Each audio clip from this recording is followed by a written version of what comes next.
E hoje nós estamos recebendo toda terça-feira, né, a nossa querida Patrícia Rossi, que está conosco, mas hoje a nossa entrevista será de mulher para mulher, não é a Marisa, mas é de mulher para mulher, a nossa querida Gabi de Ângelo conduzindo a entrevista com a nossa querida, né, e companheira também aqui da Rádio Auriverde, Patrícia Rossi. Gabi, por gentileza. Então vamos receber com muito carinho aqui, como todas as terças-feiras, nossa colunista semanal, nossa querida Patrícia Rossi, ela que é analista comportamental e terapeuta integrativa.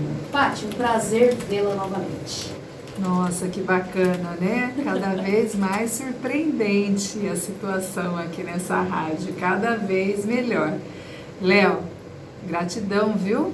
Por estar passando a bola aí para nossa querida Gabi e deixar que a gente bata um papo de mulher para mulher, que nem você disse. Gratidão aí, boa tarde à nossa audiência que nos ouve e nos acompanha, é sempre um prazer e uma grande honra. Beleza. Bom, permita-me contextualizar para os nossos ouvintes qual é a situação aqui. Eu estou aqui conduzindo a entrevista com a nossa querida Patrícia hoje porque quem sugeriu o tema da nossa conversa de hoje fui eu. Patrícia se interessou, gostou e combinamos de falar sobre isso nós duas. E contextualizando então para os nossos ouvintes qual é o tema de hoje. Eu sou uma grande fã daquele famoso reality show da Globo, Big Brother Brasil, não é verdade? E na semana passada aconteceu algo no BBB que muito me intrigou, que muito me chamou a atenção. Logo pensei que a Patrícia poderia ajudar a gente. O que aconteceu? Na última eliminação do programa, a participante Alane foi eliminada. E no momento que ela é eliminada, ela demonstrou um comportamento, de certa forma, que indagou, que deixou muitos telespectadores assim, indignados. Que o que aconteceu? Quando ela soube que ela foi eliminada, ela teve como se fosse um pequeno surto, digamos assim. Ela mesma se bateu, ela gritava que ela era uma pessoa horrível, que ela não era uma pessoa boa, que a mãe dela tinha vergonha dela. Ela falou muito mal de si mesma para toda a audiência e não só naquele momento aconteceu isso. Por diversos momentos do programa, a Alane demonstrou ter inseguranças, ter muito medo do que as outras pessoas vão achar dela. Por diversos momentos ela falava que a mãe dela tinha vergonha dela e coisas assim. Então, Patrícia, de acordo com o material que eu te mandei previamente, de acordo com o que você pesquisou também, lógico, não podemos ter uma resposta assertiva, visto que não conversamos diretamente com a participante, mas do que você viu? O que você poderia trazer para a gente inicialmente? Assim? Bom, é um processo interessante, a princípio porque eu não acompanhei a trajetória dela no programa, eu não assisto BBB, mas eu fui buscar informação do que tinha acontecido na eliminação em alguns momentos assim muito pontuais, né? O que eu observo é que as pessoas, assim, tem algumas situações que me chamam muita atenção, Gabi. Primeiro, o grande questionamento é se ela realmente, o que ela estava expondo ali estava acontecendo, ou se era uma emoção real, ou se realmente era uma situação fingida, como se ela fosse uma atriz que estava sendo ali contratada para contracenar. E em nenhum momento ninguém parou para avaliar a dor que ela estava sentindo. Muitos comentários foram comentários depreciativos. E uma coisa que eu tenho observado bastante é que as pessoas esquecem que pessoas quebram. O que eu observei ali, ela quebrou emocionalmente. Naquele momento que ela foi eliminada, não pelo peso da eliminação, mas pelos gatilhos emocionais que essa eliminação causou nela, ela quebrou. É como se fosse um ser humano que o tempo inteiro foi colocado ali muita pressão, muita dureza, muita pressão, e ela foi se esticando, e em algum momento esticou demais e quebrou. Ao meu ver, fazendo uma leitura corporal, toda aquela emoção era uma emoção real, uma emoção legítima. Ela, naquele momento, ela saiu de si e ela colocou coisas ali, palavras muito pesadas, que deixou muito claro como que ela se enxerga. Então você já observa que tem uma visão distorcida de si mesma, né? Uma falta de conhecimento dos valores que ela tem. Então ela usou palavras como: eu sou péssima, eu sou horrível, eu sou a pior de todas, eu não faço nada direito, a minha mãe tem vergonha de mim. Então, todas essas expressões que ela declarou sobre ela mesma, ela contextualizou, ela simplesmente validou de que forma que ela se enxergava através dos olhos da mãe dela, porque a maior preocupação dela era que a mãe dela estava com vergonha dela. Eu vi que a mãe dela sofreu muitos haters, né? Teve assim todos os tipos de agressão que foi direcionada para a mãe por conta de comentários que ela fez durante o programa, dizendo que a mãe dela era muito exigente, que foi a mãe dela que colocou ela no balé, que a mãe dela sempre exigiu que ela fosse muito boa em tudo, que sempre quis dela a perfeição, que ela teve muita dificuldade para ser a pessoa perfeita que a mãe dela queria. Então, assim, tem muitas coisas ali que a gente observa. E é sempre muito importante falar, Gabi, que quem são as pessoas mais importantes da nossa vida durante o nosso crescimento, que tem uma influência tremenda no nosso desenvolvimento? São os nossos pais. Primeiro nossa mãe, depois nosso pai, depois nossos avós, e depois quando nós caminhamos para o mundo, que a gente começa as relações, né, que a gente vai para o maternal, depois para a escolinha, são os nossos professores que se tornam os nossos mentores. Então, o que essas pessoas falam ao nosso respeito tem um grande valor, né? É da forma que a gente vai enxergar o valor que nós temos para o mundo. Então, deixa claro que ela tem um problema emocional aí de aceitação, né, em relação à mãe dela. É o que eu consegui observar. E vale muito, é muito importante salientar que eu vou te falar de casos que eu atendo lá dentro do meu próprio espaço. Tem situações em que os próprios pais falam: não, mas eu sou uma pessoa muito aberta, eu escuto meu filho, eu não critico. E às vezes, de fato, não faz isso com palavras, mas faz isso com ações, com atitudes, com linguagem corporal. E quem está do lado de fora enxerga muito mais do que quem está do lado de dentro. Por exemplo, eu posso dizer para você: não está tudo bem, mas a minha expressão para você é dizer que não está tudo bem. Então, o que eu estou dizendo para você não tem tanto peso quanto o que você está lendo nas minhas expressões. Então, muitos pais, eles entendem que pelo fato deles não falarem ou não fazerem, não demonstra para os seus filhos aquilo que ele realmente está sentindo. Eu não sei se eu consegui me fazer claro nesse aspecto. Conseguiu. E, Gabi, antes de eu te devolver, uma coisa que eu também observo muito, algo que está faltando demais hoje, e isso é uma coisa que me preocupa bastante, é a inteligência espiritual. As pessoas hoje, elas estão crescendo sem crer em Deus, sem crer numa força espiritual maior que ela. Então, quando você não tem a inteligência espiritual, quando você tem o abandono dos seus pais, você se sente abandonada pelos seus pais ou pelas pessoas mais próximas de você, e você não tem uma inteligência espiritual, você se sente totalmente desprotegido, você se sente totalmente desamparado.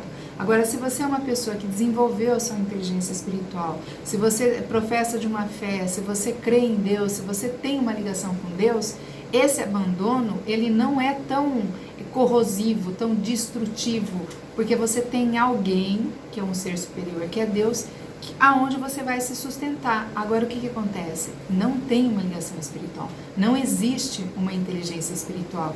Então, quando falta aquele suporte dos pais e não existe a inteligência espiritual para sustentar, a pessoa fica sem chão, a pessoa quebra. Essa moça quebrou.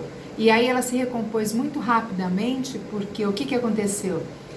O que era para ser algo ruim, que foi essa exposição toda, causou uma grande comoção, e isso virou algo que vai trazer frutos financeiros. Então ela não vai olhar para a dor dela, ela vai colher os frutos financeiros sem olhar para a dor da quebra que ela teve naquele momento, daquela ruptura. Excelente pontuação essa final aí, Paty. Agora, Paty, trazendo o assunto um pouco mais para o viés feminino, né? Não que rapazes não sofram com isso, mas focando um pouco mais nessa parte. A internet começou uma discussão assim, nesse assunto, e foram descobrir, né? Foram pesquisar e descobriram que a Alane, além de ter sido colocada no balé desde muito cedo, a mãe dela era a professora de balé.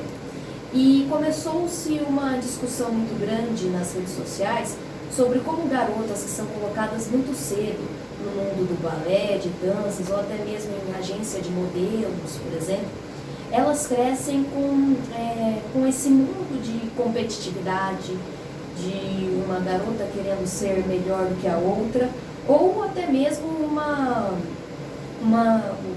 discussão dentro de si mesma. Eu tenho que melhorar por mim mesma, eu não sou boa o suficiente e tudo mais. E aí minha pergunta, Paty, é: meninas que são expostas a esses mundos competitivos muito cedo, de que maneira isso pode afetar elas quando elas entrarem na fase adulta? Olha, Gabi, você fez uma pergunta aí extremamente inteligente. Na realidade, existem dois aspectos aqui que eu quero pontuar.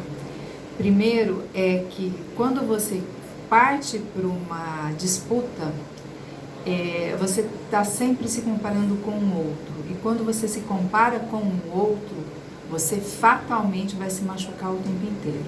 Porque o outro, ele sempre vai ter algo que você não tem, ou que você não vai ter. E isso é um processo natural. Às vezes você tem um cabelo cacheado e a outra pessoa que você está se comparando tem um cabelo liso. E você passa a olhar para o cabelo da outra pessoa como sendo mais bonito que o teu. E até então você gostava do teu cabelo, porque hoje a tendência é ter um cabelo liso, então seu cabelo não serve mais. Então você vai estar sempre se machucando, você sempre vai estar desconhecendo o seu valor e se mutilando, né? E aí tem um outro aspecto. Quando existe essa questão nessa propriamente dita que a mãe colocou no balé, e eu vejo muitas mães fazendo isso, eu vejo que existe uma realização da mãe em cima do filho ou da filha, porque a mãe não pôde ter isso. Então ela começa a proporcionar para a filha e a filha tem que suprir a necessidade de algo que a mãe não teve, e aí existe uma projeção. Então, por exemplo, eu queria fazer balé quando eu era pequena, não pude fazer por uma questão financeira ou por outras questões, não vem ao caso, vamos dizer assim, mas de repente eu tenho uma filha e eu tenho condições hoje, então a minha filha vai fazer balé e ela vai ser a melhor bailarina. Ou eu queria ser modelo, não tive condições, mas minha filha vai ser modelo porque ela vai ser modelo porque ela deve isso para mim. Então ela vai realizar os meus sonhos, eu realizo os meus sonhos através dos meus filhos. E isso acontece de duas formas, Gabi. De forma inconsciente e de forma consciente, né? Tem pais que têm consciência disso e continua fazendo isso, né? Não pergunta se o filho quer, não pergunta como ele se sente, não pergunta se ele gosta, simplesmente obriga o filho a fazer aquilo, ou a filha a fazer aquilo. E não importa o sentimento desse filho. Ah, mas eu tô fazendo balé. Não, mas eu queria fazer judô. Não, você vai fazer balé. Judô não é para menina, balé é para menina. Mas tem um monte de menina que faz judô. Não, mas você vai fazer balé. Então a filha é obrigada a fazer aquilo que ela não quer para realizar uma necessidade emocional da mãe, uma lacuna que ficou aí na mãe. Beleza. Paty, só para... esse assunto renderia muitos minutos, né? Mas nosso tempo, por enquanto, não é muito. Então, só para finalizar, uma última pergunta que eu gostaria de destacar. Logo no começo do programa, aconteceu um episódio que um participante, homem, que a Alane, inclusive, se relacionou no começo do programa, ele estava acusando ela de ter feito mal a uma participante que era amiga dela, que era, inclusive, a Vanessa Lopes, que a gente já comentou em outro momento. E durante essa discussão que o rapaz estava tendo com ela teve um desmaio. E algum tempo depois que aconteceu esse desmaio, que comoveu a casa inteira, ela revelou que, na verdade, ela fingiu aquele desmaio só para sair da situação. Paty, tem muita gente, já aconteceu de você atender, ou, enfim, conhecer casos de pessoas que usam isso como um escape para sair de situações tensas. Existem outros tipos de escape? Olha, desmaio no meu espaço, no consultório, nunca aconteceu, mas já teve situações que eu presencio com muita frequência de pessoas se calarem. Ela se cala e concorda com a outra pessoa, simplesmente para dar o assunto por encerrado. Então ela se cala, ela a discussão começa a se tornar acalorada, a pessoa percebe que ela não vai vencer essa situação, então ela concorda, ela fala, não, tá tudo bem, você tem razão, não, tá tudo bem. E hoje, como eu leio a pessoa, se ela faz isso comigo, eu sei que ela está mentindo. Mas tem outras pessoas que não têm essa facilidade, né, essa percepção, ela não consegue identificar, então ela entende que ela saiu vitoriosa. Mas tem situações sim da pessoa simular um desmaio, porque às vezes ela se sente tão pressionada que não sabe o que responder, então a melhor forma é essa fuga. Nossa querida Patrícia Rossi, analista comportamental e terapeuta integrativa. Paty, como achá-la nas redes sociais? Bom, Instagram, Patrícia Rossi _oficial, TikTok, Patrícia Rossi _oficial, WhatsApp 14 997740965 e 2 canais no YouTube, Patrícia Rossi Treinamentos e Aprendendo com o Senhor, onde eu abro uma live todos os dias às 19 horas. Conto com a audiência de vocês na live. Conto com vocês se inscrevendo nas minhas redes sociais, mandando perguntas e agradeço a oportunidade desse bate-papo que é sempre tão produtivo e eu aprendo muito. Que bom. A nossa querida Gabi de Ângelo, então, quem conduziu a entrevista com Patrícia Rossi hoje na programação da Rádio Ouro Verde. Paty, beijo e até a semana que vem. Beijão, Léo, beijão, Gabi, beijão a toda a nossa audiência. Fiquem todos com Deus e sejam todos abençoados.